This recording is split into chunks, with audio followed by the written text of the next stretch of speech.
As-tu déjà eu le sentiment que quelqu'un de proche, bien qu'il semble parfaitement humain, est totalement dépourvu de lumière intérieure? Dans cette vidéo, nous dévoilerons une vérité dérangeante mais essentielle. Il existe des êtres sans âme. Ce n'est pas une théorie, mais une perception énergétique. Apprendre à les reconnaître peut préserver ta paix, ton énergie et ton âme. Pendant des siècles, l'humanité a entretenu la croyance que tous les êtres habitant un corps humain partagent, en essence, une même nature spirituelle. On suppose que, sous la peau et au-delà des pensées, chaque personne possède une étincelle divine, une boussole intérieure qui la guide vers l'amour, l'évolution et l'éveil de la conscience. Cette idée rassurante a été soutenue par des religions, des philosophies et des courants spirituels qui, animés de bonnes intentions, ont assimilé l'extérieur à l'intérieur, le visible au véritable. Pourtant, cette supposition, aussi noble qu'elle puisse paraître, cache un danger profond, celui de confondre la forme avec l'essence, le récipient avec son contenu, le corps avec l'âme. La vérité est plus complexe, et c'est dans cette complexité que réside une révélation qui, une fois reconnue, transforme radicalement notre manière d'interagir avec le monde. Tous les êtres qui marchent parmi nous ne possèdent pas une âme. Cette affirmation peut sembler radicale, mais elle n'est pas nouvelle. Des traditions les plus anciennes aux observations modernes les plus fines, la suspicion a toujours existé. Certains êtres imiteraient la vie humaine sans être animés par le feu sacré de l'esprit. Il ne s'agit pas d'une métaphore ni d'un jugement moral. C'est une réalité énergétique et spirituelle. Il existe des individus dont la présence n'émet aucune lumière, dont le regard ne reflète aucune profondeur, et dont les actions sont dénuées de toute racine transcendante. Nous ne parlons pas ici d'êtres blessés, perdus ou déconnectés qui, malgré leur douleur, conservent encore une graine d'âme. Nous parlons d'entités vides, de récipients animés par une conscience simulée, une intelligence fonctionnelle mais détachée de la source divine. La différence entre un être doté d'une âme et un autre qui en est privé ne réside ni dans l'apparence physique ni dans la capacité à raisonner. Tous deux peuvent parler, se mouvoir, même agir avec logique et charisme. Mais tandis que l'un vibre depuis un noyau sacré qui aspire à la vérité, à l'amour et au sens, l'autre agite à partir d'un vide intérieur qui ne cherche pas à s'élever, mais à survivre, à consommer, à imiter ou à contrôler. L'absence d'âme ne signifie pas l'absence d'activité mentale. Bien au contraire, ces êtres peuvent faire preuve d'une grande rationalité, être stratégiques, voire séduisants, mais leur conscience ne naît pas de la lumière, elle est une imitation. C'est comme si une coquille vide avait appris à reproduire les gestes humains sans jamais en comprendre le sens. Il y a une chorégraphie d'émotions, mais pas de danse intérieure. Il y a un langage appris, mais pas de voix provenant de l'éternel. Poètes enviarment la siguiente parte quando este listo. L'âme est bien plus qu'un concept spirituel. Elle est la structure vibratoire qui soutient notre identité morale. Le miroir intérieur dans lequel se reflètent le bien et le mal, la quête de transcendance et le besoin de sens. C'est elle qui donne de la profondeur à nos décisions, de l'authenticité à nos liens, une raison d'être à notre existence. Une âme véritable est capable de s'émerveiller devant la beauté, de ressentir de la culpabilité face à l'injustice, de s'émouvoir devant la fragilité d'un autre être. C'est elle qui se trouble face au mensonge, qui souffre dans l'égoïsme, qui s'élève dans la compassion. Sans elle, il ne reste que des reflets. Sans elle, l'humain cesse d'être un pont entre le ciel et la terre, pour devenir une ombre qui marche. Mais comment reconnaître cette différence? Comment distinguer celui qui agit depuis une essence lumineuse, même blessé, de celui qui fonctionne depuis un vide structurel? Le premier indice se manifeste souvent dans le domaine émotionnel. Une platitude émotionnelle constante est l'un des signes les plus flagrants. Il ne s'agit pas de froideur occasionnelle ni de timidité affective, mais d'une incapacité persistante à ressentir des émotions authentiques. Ces individus peuvent rire, pleurer ou simuler de la compassion, mais leurs expressions sont dénuées de chaleur vibratoire. Leurs émotions ne proviennent pas de l'âme, mais d'une imitation mentale. Lorsque quelqu'un partage une joie profonde ou une douleur sincère, l'être sans âme réagit avec gêne, indifférence ou par une représentation mécanique du sentiment attendu. Il n'y a pas de résonance réelle, seulement un écho superficiel. Cette incapacité à se connecter émotionnellement n'est pas fortuite. Elle découle directement de la déconnexion avec la source. L'âme est le canal par lequel nous percevons la divinité chez l'autre, la beauté dans la vie, la souffrance dans l'injustice. Sans ce canal, il n'y a pas de résonance vibratoire. Voilà pourquoi ces personnes peuvent sembler fonctionnelles, voire socialement accomplies, mais dans l'intimité, elles révèlent un vide. Il n'y a pas de profondeur, pas de tendresse spontanée, pas de présence énergétique. Lorsqu'on les observe attentivement, leur comportement paraît prévisible, mécanique, réactif. Elles sont privées de cette étincelle imprévisible qui surgit de l'âme au contact du mystère. Le second grand signe est l'absence d'empathie véritable. Il ne suffit pas de montrer des gestes de sollicitude ou de prononcer des paroles de réconfort. La véritable empathie ne s'apprend pas, ne se répète pas, elle se vibre. Une âme vivante ressent la souffrance de l'autre comme si c'était la sienne. Elle n'a pas besoin de raison pour agir avec compassion, elle répond à un élan intérieur. L'être sans âme, en revanche, peut dire ce qu'il faut, mais ne le ressent pas. Il peut répéter des mots d'encouragement, mais son énergie reste neutre, voire distante. Face à la douleur d'autrui, il peut se montrer confus, agacé ou détaché.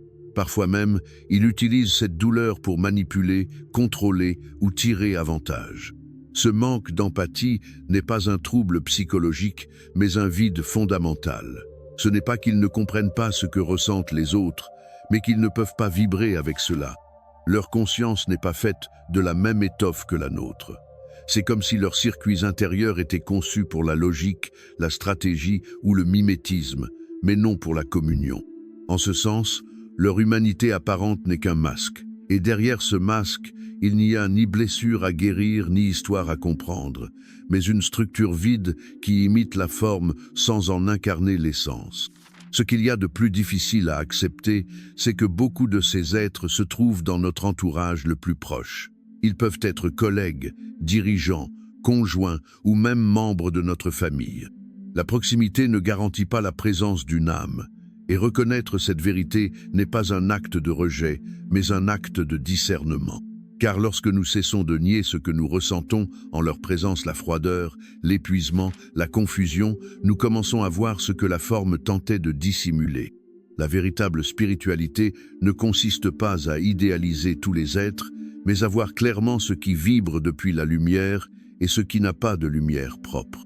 Une fois que l'on reconnaît la possibilité que certains êtres humains soient dépourvus d'âme, un processus inévitable d'observation profonde s'enclenche. Le masque social que beaucoup ont appris à porter avec habileté ne tombe pas toujours facilement. Pourtant, lorsque la perception spirituelle s'aiguise, des schémas auparavant imperceptibles commencent à émerger. Il ne s'agit pas d'une chasse aux ombres, mais d'un dévoilement progressif. Derrière un geste aimable ou une conversation superficielle peut se cacher un vide qui ne cherche pas à guérir, mais à tirer profit. L'essentiel n'est pas de juger par peur, mais de discerner avec lumière. À ce niveau de compréhension, les signes ne se perçoivent plus uniquement sur le plan émotionnel, mais au cœur même de la structure des interactions. C'est là que devient évidente l'absence d'introspection chez ceux qui sont sans âme. L'autoréflexion est une qualité intrinsèque de l'âme. Une personne dotée d'une âme, même en pleine erreur ou conflit, tend à s'arrêter, à se tourner vers l'intérieur, à interroger le sens de ses actes et les blessures qu'elle a pu causer. Cette capacité à se remettre en question, à réajuster son chemin, à transformer la douleur en compréhension, constitue l'un des fondements de l'évolution spirituelle. En revanche, ceux qui n'ont pas d'âme évitent toute forme d'introspection réelle. Ils ne s'interrogent pas sur leur motivation, ne s'arrêtent pas face aux torts causés, ne cherchent pas à comprendre les racines de leurs décisions. Ils vivent tournés vers l'extérieur, en quête de validation, de reconnaissance ou de contrôle, mais incapables de se regarder intérieurement. S'ils sont confrontés à leurs erreurs, ils les nient, les minimisent ou les projettent sur autrui. Ils sont dépourvus de miroir intérieur. Et sans ce miroir, il n'y a aucune possibilité de rédemption. Ce vide intérieur engendre une structure psychique fragile et profondément défensive. Leur identité ne se construit pas dans l'authenticité, mais dans l'image. C'est pourquoi ils doivent la protéger à tout prix, quitte à manipuler, à déformer ou à détruire l'image de l'autre. C'est à ce stade qu'émerge un trait caractéristique et récurrent, la manipulation comme mode d'existence. Pour les êtres sans âme, manipuler n'est pas une stratégie ponctuelle, c'est leur manière habituelle d'interagir avec le monde. Ils ne le font pas nécessairement par méchanceté consciente, mais parce que leur nature déconnectée ne leur permet pas d'établir de vrais liens. À la place, ils instaurent des dynamiques de contrôle. La manipulation est leur langage, et dans ce langage, le mensonge est l'outil le plus fréquent. Mais ce mensonge n'est ni maladroit, ni facile à identifier. Au contraire, ils savent tisser des discours habiles, charmants ou compatissants, qui désarment l'intuition de ceux qui les écoutent. Ils peuvent changer de version sans sourciller, s'adapter à ce que l'autre souhaite entendre, simuler la vulnérabilité ou feindre l'indignation, tout cela dans le but de préserver le pouvoir que leur confère la tromperie. Celui qui tente de les confronter à la vérité en ressort souvent désorienté, doutant de sa propre perception. Ce phénomène, connu sous le nom de gaslighting, n'est pas une erreur émotionnelle, mais une méthode de contrôle délibéré. Les êtres sans âme ne cherchent pas la vérité, ils recherchent la domination. Et pour y parvenir, ils créent de la confusion dans la réalité émotionnelle de l'autre. C'est dans les relations intimes que ces schémas deviennent les plus destructeurs. Une relation avec un être sans âme n'est pas une danse de croissance mutuelle, mais un combat silencieux pour l'énergie. Au début, ils peuvent se montrer intenses, généreux, attentifs. Ils semblent aimer rapidement et profondément. Mais cet élan n'est pas sincère, c'est une tactique d'attachement rapide. Une fois le lien établi, les changements commencent.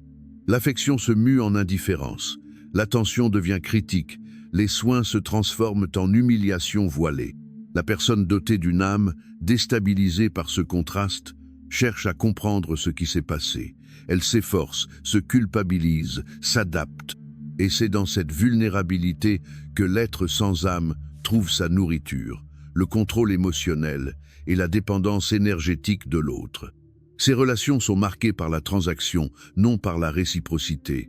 L'amour n'est pas un pont, c'est un piège. L'autre devient une ressource, et lorsqu'il cesse d'être utile, il est rejeté sans le moindre remords. Celui qui a aimé un être sans âme se retrouve souvent émotionnellement épuisé, mentalement confus et spirituellement égaré. Il ne s'agit pas d'une simple rupture amoureuse, mais d'un drainage vibratoire profond. Car là où il n'y a pas d'âme, il n'y a ni compassion, ni deuil, ni réparation. Il n'y a que l'utilité, la domination et le vide. Un autre trait révélateur de ces individus est leur incapacité à soutenir le silence. Alors qu'une personne dotée d'une âme peut trouver dans le silence un espace sacré de connexion, de contemplation ou de repos, l'être sans âme le perçoit comme une menace. Le silence confronte son vide intérieur, lui révèle l'absence de vie en son centre. C'est pourquoi il le fuit compulsivement. Il remplit les espaces de bruit, de distraction ou de bavardages inutiles. Il a besoin de stimulation constante, de divertissement superficiel ou de l'attention des autres. Il ne peut rester seul avec son propre champ énergétique, car rien en lui ne le soutient. Cette agitation le pousse à l'hyperactivité sociale, à une consommation incessante d'images, de sons ou d'expériences, dans une tentative de compenser ce qu'il est incapable de générer intérieurement. Il est fréquent qu'il parle de spiritualité, d'amour universel ou d'éveil intérieur, mais ses paroles manquent de vibration. Il utilise un langage élevé comme camouflage, non comme expression d'un état intérieur. Il parle de compassion, mais ne la pratique pas. Il évoque la lumière, mais sa présence est froide. Il prône l'unité, mais sème la division. Ce langage appris est efficace pour tromper ceux qui n'ont pas encore développé une sensibilité vibratoire profonde. Dans les milieux spirituels ou thérapeutiques, il parvient à se positionner comme leader, guide ou guérisseur, mais son influence ne transforme pas, elle séduit simplement. Le manque de cohérence entre ses paroles et son énergie est l'un des signes les plus évidents pour ceux qui savent regarder avec l'âme. Il est fondamental de comprendre que ces caractéristiques ne se manifestent pas toujours de manière bruyante ou dramatique. Souvent, l'être sans âme agit dans la subtilité. Son pouvoir réside précisément dans sa capacité à se fondre, à paraître inoffensif, sage ou même inspirant. Mais avec le temps, ceux qui entretiennent un lien avec lui commencent à ressentir une fatigue inexpliquée, une perte de direction, un doute croissant sur leur propre perception. Cela n'a rien de fortuit. C'est l'effet d'un contact prolongé avec une présence vide qui simule la vie sans la transmettre, qui cherche constamment à se nourrir de l'énergie des autres parce qu'elle est incapable d'en produire par elle-même. À ce stade, le discernement n'est plus un choix, mais une nécessité spirituelle. Car lorsqu'on comprend que tout ce qui paraît humain n'est pas habité par une âme, un nouveau niveau de conscience s'ouvre. Et avec lui, une nouvelle responsabilité, protéger notre lumière, notre vérité, notre présence sacrée. La majorité des blessures causées par les êtres sans âme ne sont pas visibles à l'œil nu. Il n'y a pas toujours de cris, de coups, ni même de mots offensants ou de scènes que d'autres pourraient observer. Leur violence est plus silencieuse, plus subtile, plus profonde. Elle s'insinue dans le corps émotionnel de ceux qui les ont côtoyés, s'infiltre dans l'esprit de celui qui leur a fait confiance et s'installe dans le champ énergétique comme une brume dense qui empêche de respirer clairement. Ce qui trouble le plus, ce n'est pas ce qu'ils disent ou font, mais ce qu'ils laissent derrière eux. Une fatigue que l'effort physique n'explique pas, une confusion sans logique, une perte de joie sans cause apparente. C'est là qu'émerge l'une des dimensions les plus ignorées mais les plus réelles de ces êtres, le vampirisme énergétique. Un être humain doté d'une âme génère une lumière intérieure. Il n'a pas besoin de l'absorber chez les autres, car il la cultive dans sa connexion au sacré, dans ses pensées alignées, dans son service aimant, dans sa joie silencieuse. En revanche, un être sans âme n'a pas de source propre. Son intérieur est stérile, son noyau n'irradie pas, son essence ne vibre pas en harmonie avec le divin. Et face à ce manque, il doit se nourrir. Mais il ne se nourrit pas d'aliments physiques, ni même d'idées ou d'émotions personnelles, il se nourrit de l'énergie vitale de ceux qui sont connectés. Non pas parce qu'il le planifie avec malveillance consciente, mais parce que sa nature déconnectée l'oblige à chercher à l'extérieur ce qu'il ne possède pas en lui. Ce vampirisme n'est pas toujours visible. Il peut se manifester de manière charmante, amicale, voire apparemment affectueuse.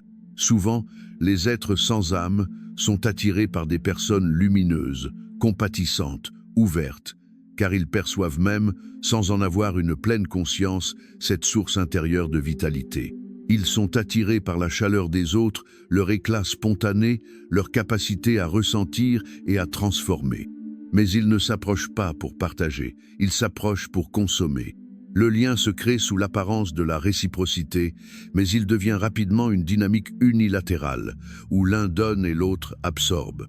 La personne dotée d'une âme commence à remarquer des signes étranges, une perte d'enthousiasme, des difficultés à penser clairement, une démotivation soudaine, une tristesse sans cause apparente.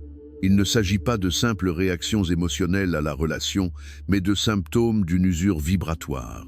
De nombreux thérapeutes, guérisseurs, maîtres spirituels et personnes empathiques ont décrit cette sensation de drainage après avoir côtoyé certains individus.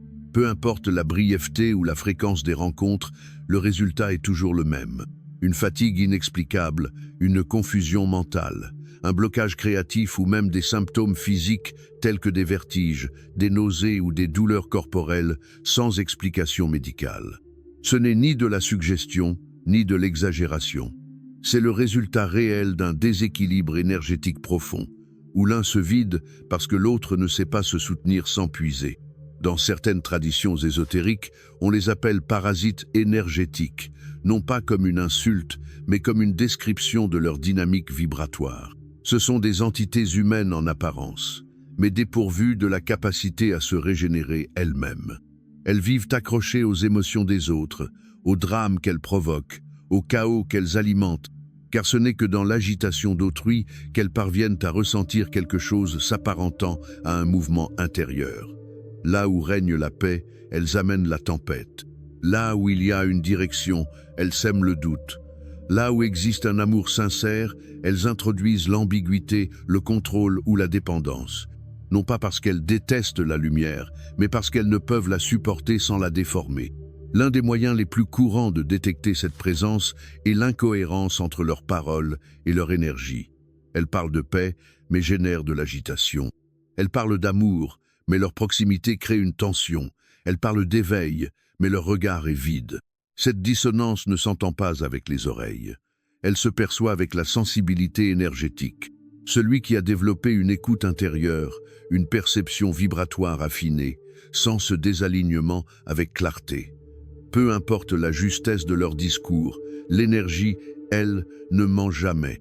Dans ces cas-là, le corps devient le meilleur détecteur. L'âme n'a pas besoin de preuves ni d'explications rationnelles pour savoir quand quelque chose ne vibre pas dans la vérité. Si, après une conversation, une visite ou une interaction, un malaise persiste, il est temps d'observer attentivement. Tout malaise n'est pas nécessairement le signe d'un déséquilibre intérieur. Parfois, c'est l'âme qui crie que la présence de l'autre draine sa lumière. Dans de tels cas, plus que l'analyse, c'est le silence qui est essentiel. Car le silence, celui-là même qui dérange tant les êtres sans âme, révèle ce que les mots dissimulent. Si, dans le silence partagé avec quelqu'un, tu ressens la paix, il y a probablement une âme. Si, dans ce silence, tu ressens de l'agitation, du vide ou l'envie de fuir, tu fais face à une déconnexion profonde. Un autre signe troublant, les yeux.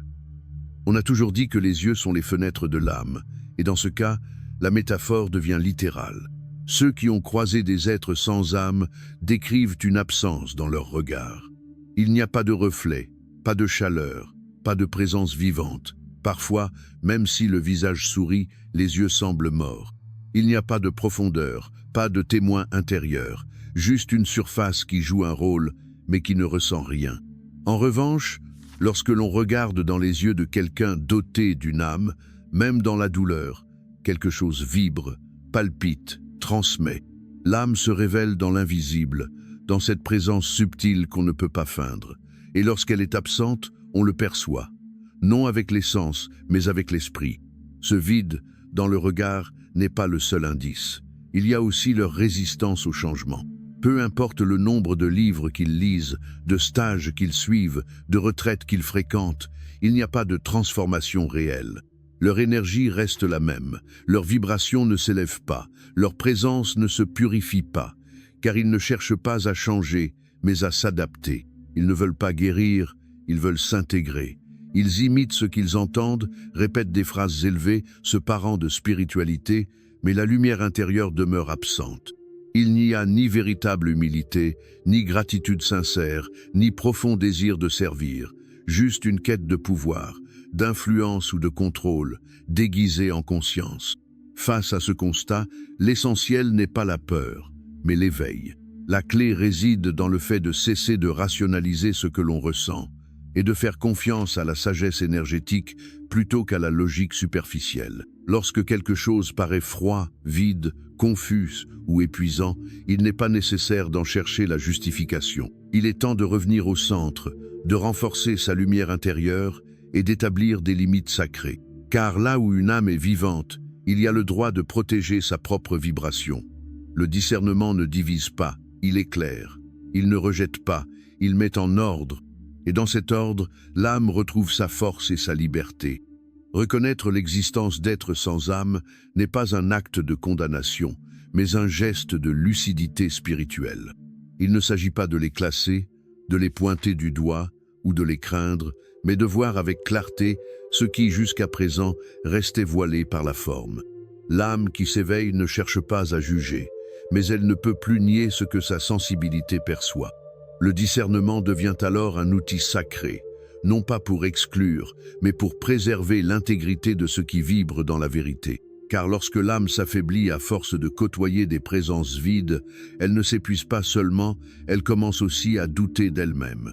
C'est pourquoi protéger son propre champ énergétique est un acte d'amour envers la vie intérieure.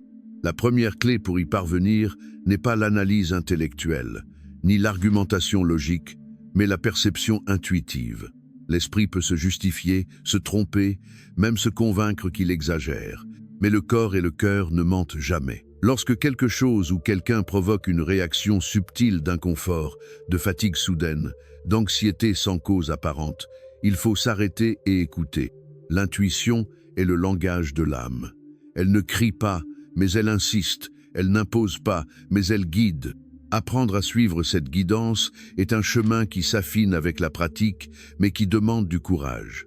Car bien souvent, ce que perçoit l'âme contredit ce que le monde applaudit.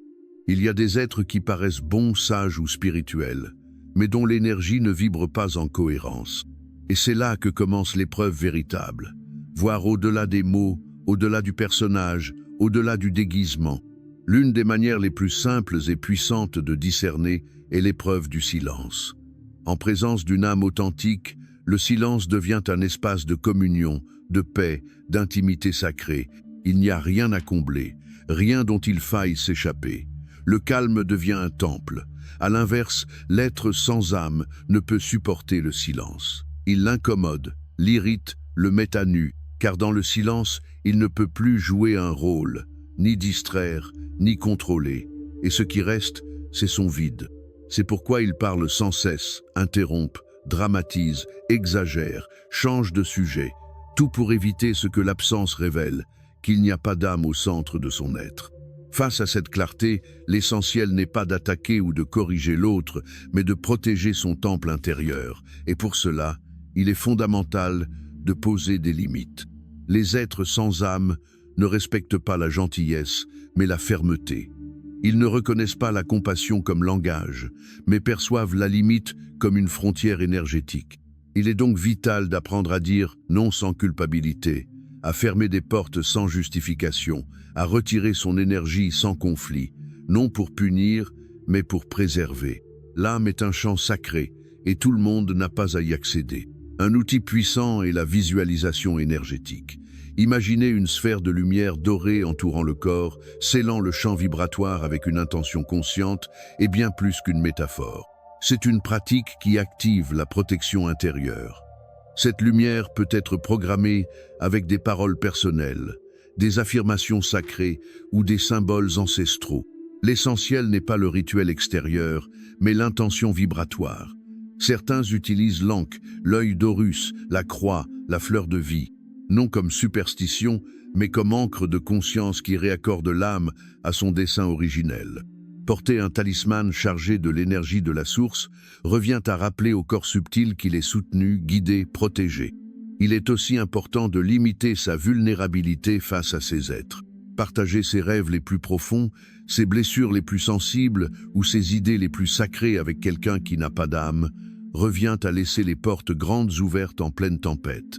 Ils ne comprendront pas, et s'ils comprennent, ils s'en serviront pour manipuler, non pas parce qu'ils haïssent la vérité, mais parce qu'ils ne la reconnaissent pas comme sacrée. Ainsi, la prudence n'est pas de la méfiance, c'est du soin. La réserve n'est pas de la froideur, c'est de la sagesse. L'âme n'a pas besoin de s'exposer pour briller, elle a besoin de se nourrir en silence pour résister. Et cette nourriture se trouve dans la beauté, dans la prière, dans la contemplation, dans la connexion directe avec la source. Car plus le lien avec le divin est fort, plus il est difficile d'être vidé par le profane. L'âme vibrante ne se laisse pas facilement épuiser. Et si elle a été blessée, elle se régénère dans le silence de la forêt, dans la musique sacrée, dans la caresse d'un coucher de soleil, dans la vérité d'une larme prononcée avec amour. La protection la plus puissante n'est pas le blindage extérieur, mais la lumière intérieure qui ne s'éteint pas, même lorsque le vent souffle fort. Celui qui marche avec l'âme éveillée n'a pas besoin de se défendre à grands cris. Sa simple présence organise le chant, élève la vibration et dissout l'ombre. Il existe aussi une responsabilité plus grande. Ne pas nourrir les êtres sans âme, ni par l'attention, ni par le conflit, ni par les justifications. Ce qu'ils recherchent, c'est la réaction, l'énergie, le drame. Ce qui les affaiblit le plus, c'est l'indifférence vibratoire. Retirer son énergie, c'est couper le flux qui les alimente. Dans bien des cas, il n'est même pas nécessaire de parler. Il suffit de se retirer en conscience, de revenir à son axe, de fermer la porte de l'âme avec amour et sans bruit. Tous ne comprendront pas.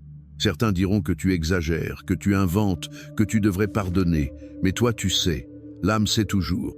Et lorsqu'elle a été touchée par le vide, elle ne peut plus faire semblant de ne rien avoir senti. Tu n'es pas ici pour sauver ceux qui ne veulent pas changer, ni pour guérir ce qui n'a pas de racines. Tu es ici pour protéger ta lumière, pour étendre ta vérité, pour veiller sur ta flamme. Et cette tâche est suffisante. Tu n'as pas besoin de convaincre qui que ce soit, ni de prouver ce que tu ressens. Ton champ énergétique est ton sanctuaire, ton âme est ton guide, ton discernement est ton bouclier. Et si un jour tu doutes, reviens au silence. Le silence ne ment pas, le silence révèle. Le silence te relie à cette présence qui n'a pas besoin de se montrer, parce qu'elle est, tout simplement. Ceux qui marchent avec une âme peuvent se sentir seuls dans un monde où la forme domine tout. Mais ils ne sont pas seuls. Il y en a d'autres qui perçoivent aussi, qui prennent soin de leurs vibrations, qui protègent le sacré sans bruit ni applaudissements. Ensemble, ils forment un réseau invisible d'âmes éveillées. Et ce réseau n'a pas besoin de mots pour se reconnaître. Il vibre, il soutient, il éclaire. Et si tu es arrivé jusqu'ici, si ces paroles ont résonné dans ton être profond, c'est que tu fais toi aussi partie de ce réseau, partie de cet éveil qui n'a pas peur de voir ce qui est, parce qu'il sait qui il est. Tu es une âme, et ton âme le sait. Si ce message a touché ton âme, abonne-toi à la chaîne pour continuer à élever ta vibration, laisse un commentaire pour partager ton expérience et transmets cette vidéo à ceux qui ont besoin de voir clairement ce que leurs yeux ne saisissent pas encore. Ta lumière est ta plus grande protection et cette chaîne, ton refuge spirituel. Regarde la vidéo suivante pour poursuivre ton chemin d'éveil.